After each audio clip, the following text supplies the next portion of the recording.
di dunia Pak Ji. Atas Uni Soviet awal. Olehnya gas terbesar di dunia Pak Ukraina. Ukraina nang kaya. Mendepui ron Ireland kebula pegah nanunjak tawalon kan.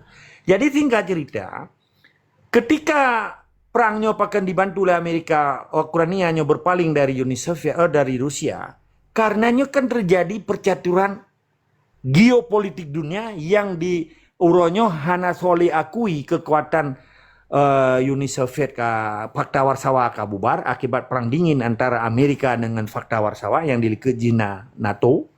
Jadi NATO uronyo menjadi polisi dunia, maka lahirlah BRICS uronyo kan. BRICS kan kumpulan 5 negara terbesar dan terkuat untuk dilawan NATO, dilawan Eropa.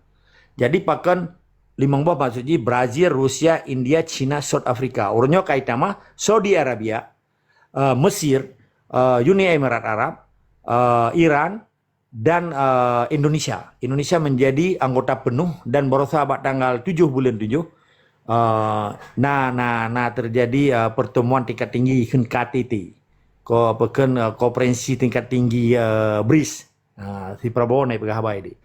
Jadi di sini dikatakan Prabowo sebetulnya memihak salah satu blok hana dijalankan lege politik yang dipijak oleh Soekarno sebagai founding father Indonesia. Karena dianggap Indonesia adalah politik bebas aktif dan non-blok, artinya bebas. Bebas artinya hana memihak. Aktif artinya ikut perdamaian dunia untuk mencegah peperangan dunia dan mencerdaskan kehidupan bangsa Indonesia. Tapi yang memadum tinggal bak kertas tengku. Menyecara orang Indonesia hanya ketika kan, hanya tak puliran macam. Menyecara orang Indonesia hanya pukul orang ngomong Melayu ada giduk lele Melayu kan. Maksudnya bahasa katanya pejuang lah, mamnya bahasa abdi dalinnya bengai. Kayak kengken ke ulama katanya, sebab Jawa nak ulama sih. Kayak kengken ke tengku Pancasila. Nyanyi kayak goreng kan.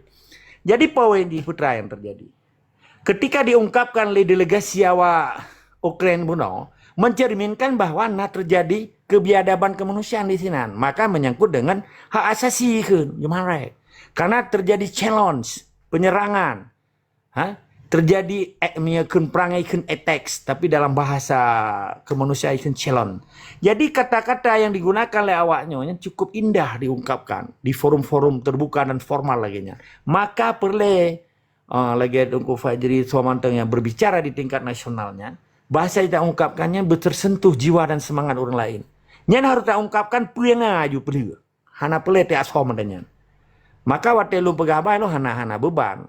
Hana beban membeu lu pegawai. Karena yang lu pegahnya kebenaran menurut keyakinan kita nyo. Karena keyakinan menunjukkan sebuah perjuangan yang hakiki. Tanpa keyakinan manusianya tidak akan bisa hidup dengan cara-cara yang hakiki. Nampaknya kan? Maka perjuangan bangsa Acehnya perjuangan keyakinan. Tayo pun percaya kepada Allah, percaya kepada Nabi, percaya kepada Quran, percaya bahwa tanohnya atane gitu. Tetap semangat dan istiqamah, kepercayaan dan keyakinannya ke maka urang Aceh gede mati cahit. Pakan tungku Pancasila, haiti mati cahit karena keyakinan ka berbalik hati jih ke Jawa. Menilai dekat semangat dan istiqamah.